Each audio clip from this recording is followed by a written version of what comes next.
Carla Caruso, questa fa parte di una serie regolare di membri del gruppo Ascolta Women Inc., autrici italo-australiane e come ho detto questa volta, in questa puntata, parliamo con Carla Caruso. Buon pomeriggio Carla, thank you for coming on to Radio Italia 1. Thank you so much for having me. Very exciting. Yes, so now Ascolta Women is a group that's across Australia and actually probably even outside of Australia, but you tell us, where are you based in where? Yeah, I'm in Adelaide. There's a growing group in Adelaide of Ascolta Women. I think the largest group would be in Melbourne, and there's also women from the group in Mildura, in regional Victoria, and I think London, maybe Italy as well. Yes. They're from far and wide. I'm sure you've heard a bit about us. But I'm here in Adelaide. So with yourself.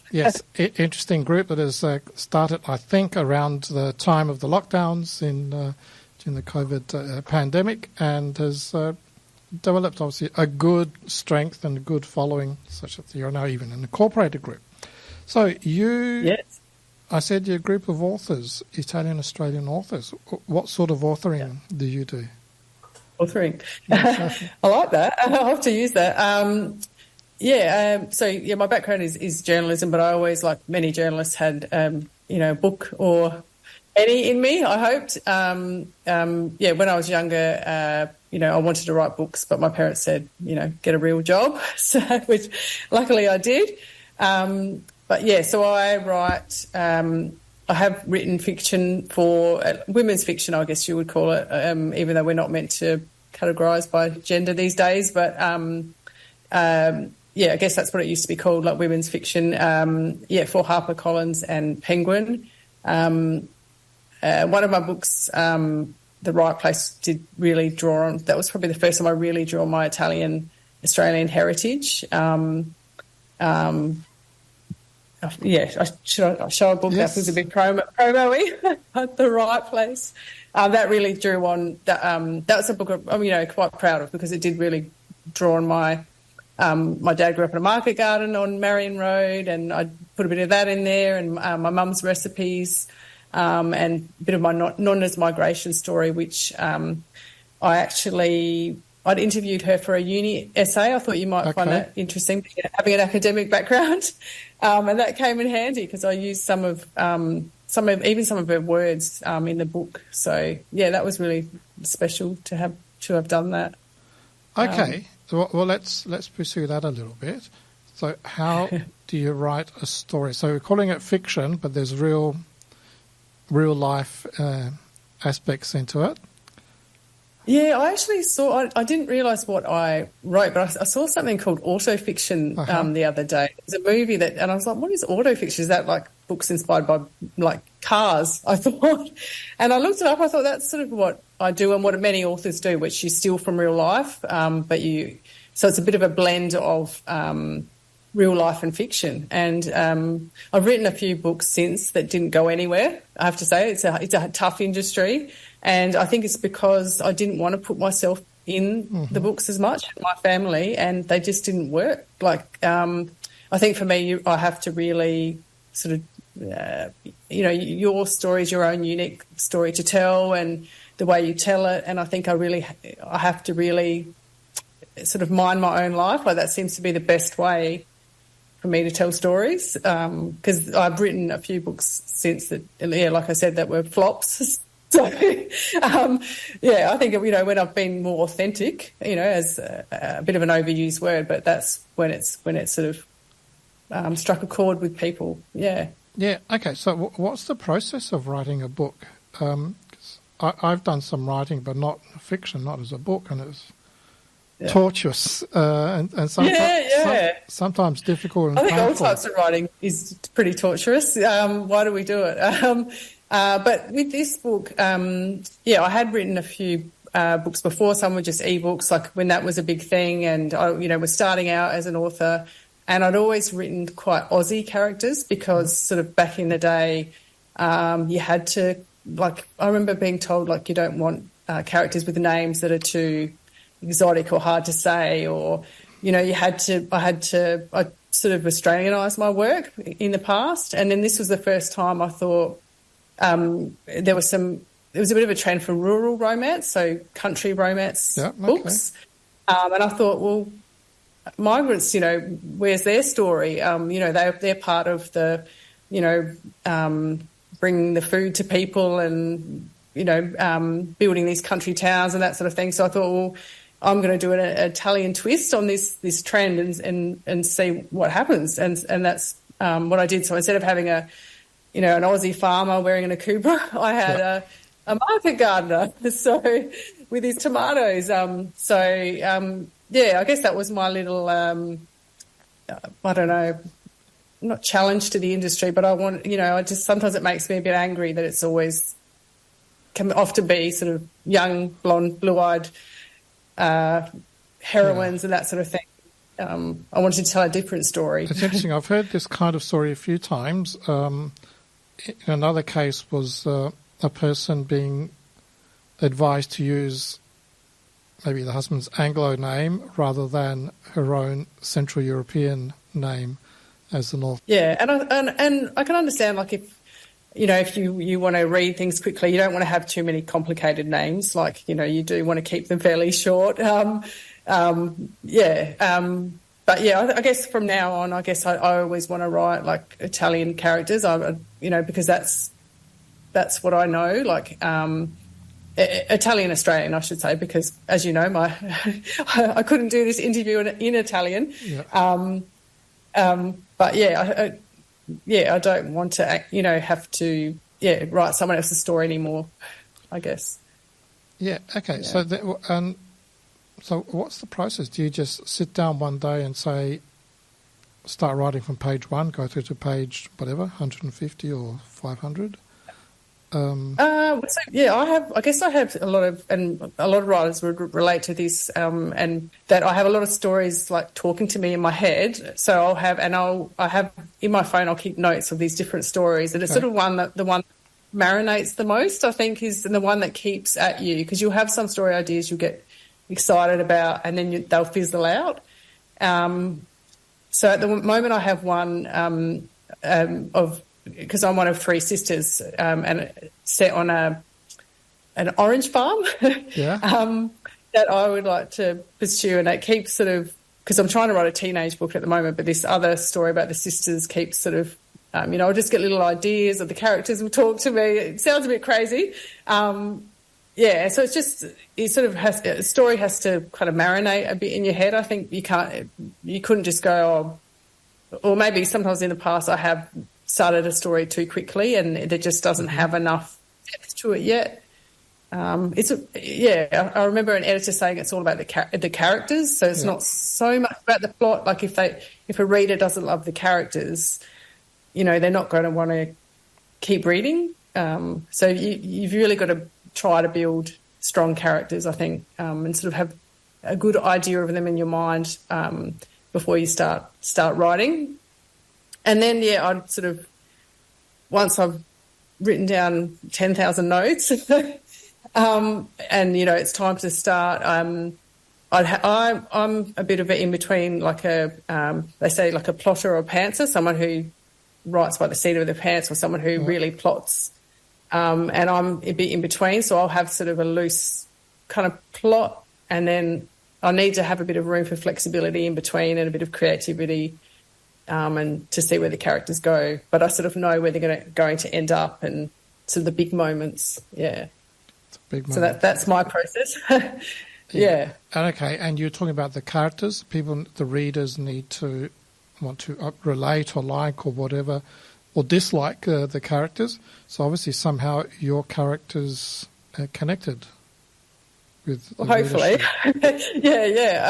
It's funny, like sometimes when you're writing and you think a character sounds a certain way, and then you read it back and you think, oh, sounds a bit annoying. So then you've got to do a bit of an edit. And I think a little bit of you will obviously come out in the character, and people there'll be a bit of inspiration from everywhere. And you don't want a character who's too perfect either. I think, it's like when you watch those TV shows and they just seem a bit two-dimensional. I think people with a bit of flaws or vulnerability, they're a bit more interesting. When you're writing, so what do you do? Do you write the whole thing up, hand it over to the publisher, and they publish it, or? I guess it depends what stage you're at in your career. So I still have to write the whole thing and then try and pitch it to, I do have an editor I worked with before, and it depends if she likes it, whether they take it further, and then they they'll take it to an acquisitions meeting, and then it's sort of a long wait, and then you'll go through edits. So it can be quite soul destroying, the edits, because depends how tough they are. So with this book, The Right Place, I actually had, so it's told from 3 different points of view: the heroine in the modern day, the hero, and also the nonna. But I also had the mum as a character speaking throughout the book originally, and they suggested I take that out, and then I had to find 20,000 more words to add back in. Or they might, they make it a better book basically, because I think when I look at the original draft, it's a lot better having a village help you with a book, because sometimes you can't see the forest for the trees, as they say. You're too close to it, so it's good to have someone else sort of helping you hit those sort of points that you need to hit, and so that the readers feel something. Yeah. And did you show it to your mum or to your father while you were writing it, the drafts? I didn't, but it's. I have to say, it's funny. My dad is actually one of my biggest fans, I would say. But he actually he's a brickie, a builder, bricklayer, and he used to always say the only book he read was Sun on the Stubble. I don't know if you. Yeah. But in his later life, he's become quite the reader. So I'm always suggesting books to my mum for him to borrow from my dad, and. He actually has similar taste. Like he quite likes a bit of a family drama, that sort of thing.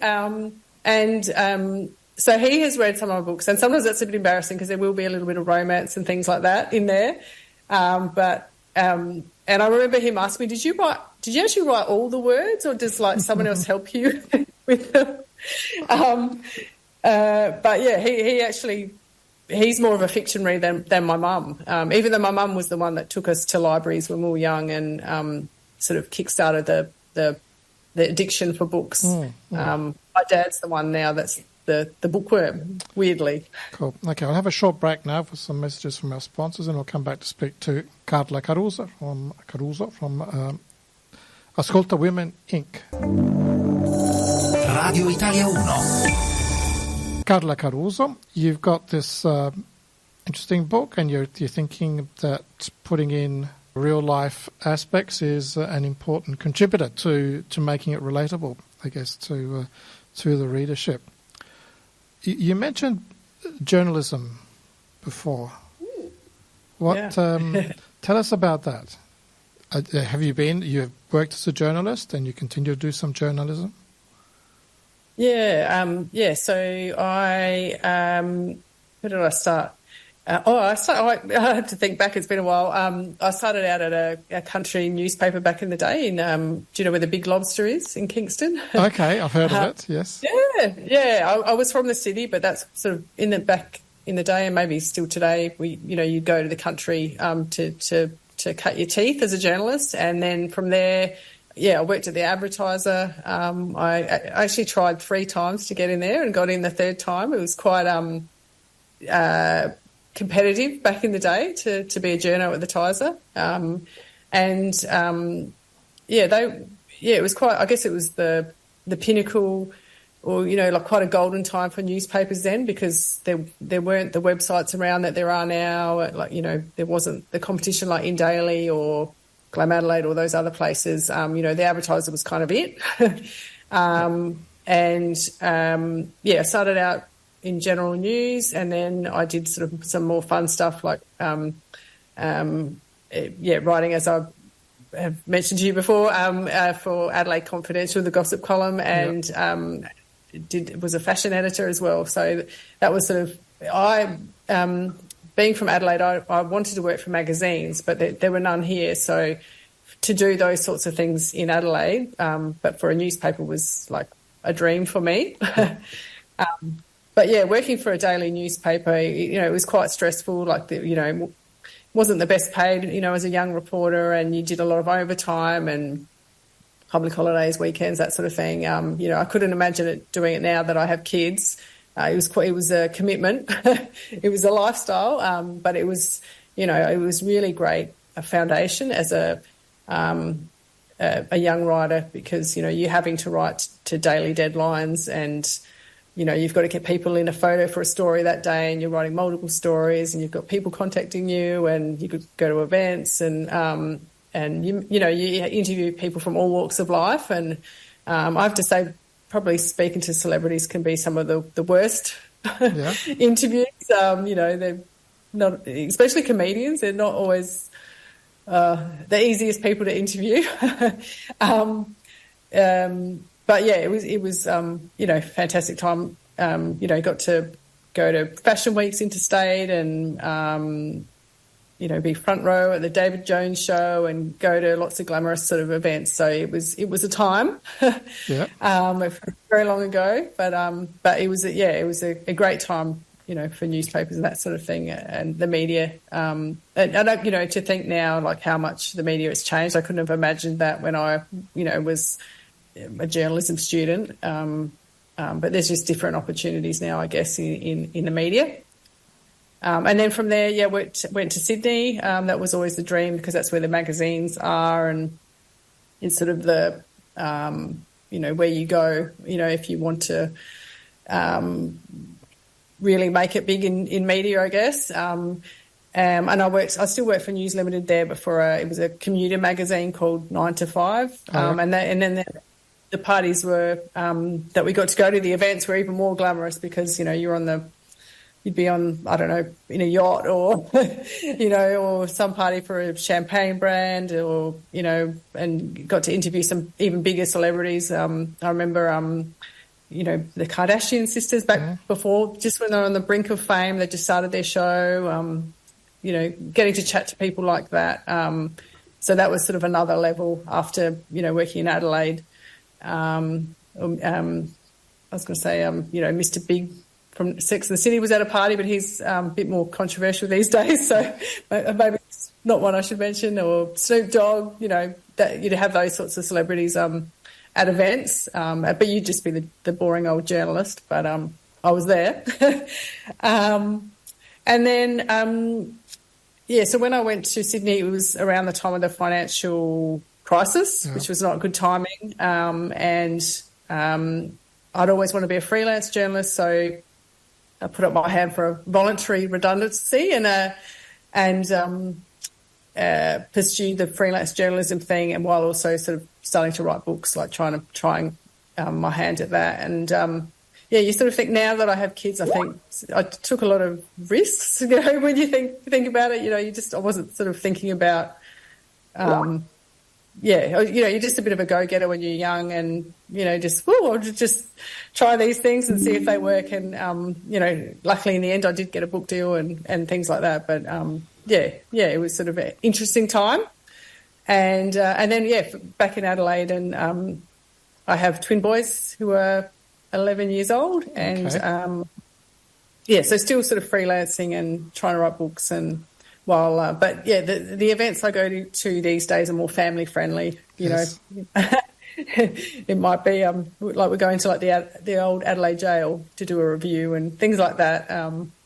When I compare, it's not quite as glamorous, but it's that's my life now. Good. Okay. Yeah. And that also allows you a bit of flexibility to write. Well, for the book writing, what projects you've started to mention that a bit already. What do you think you're working on next? What's the next book that's coming out? I'm working on a teenage novel, so we'll see what happens with that. It's a little bit inspired by my childhood. So it's a bit of a weird one, but this group of girls, they end up having cat-like traits. So something happens, and then they're sort of like, I guess, the teenage version of Catwoman, I guess. Yeah, so it's a bit different. So they have super hearing and super smell and, agility and all that sort of thing. So we'll see how it goes. Yeah, but that's what I'm writing in between other work. Okay. Yeah. That sounds intriguing. Quite a few interesting angles there. Okay, and now we'll have to go in a minute. Let's come back to this Italianness. You mentioned there's a bit of the migrant story in there. Tell us a bit about your Italianness. Where does the name Caruso come from in this case? Well, someone tells me it means money bags, but I don't think that's right. So something like that. I'm not sure, but I'm not much of a singer because I've had that a few times, Enrico Caruso. But my family are from Calabria, like many Adelaide families are. Many. Have I mentioned the Ascolta anthology as well? By the way, no, not yet. Yes. Okay. So many. Adelaide Italians will come from Calabria. They're from the south, and that's where my family's from. Whereabouts in Calabria?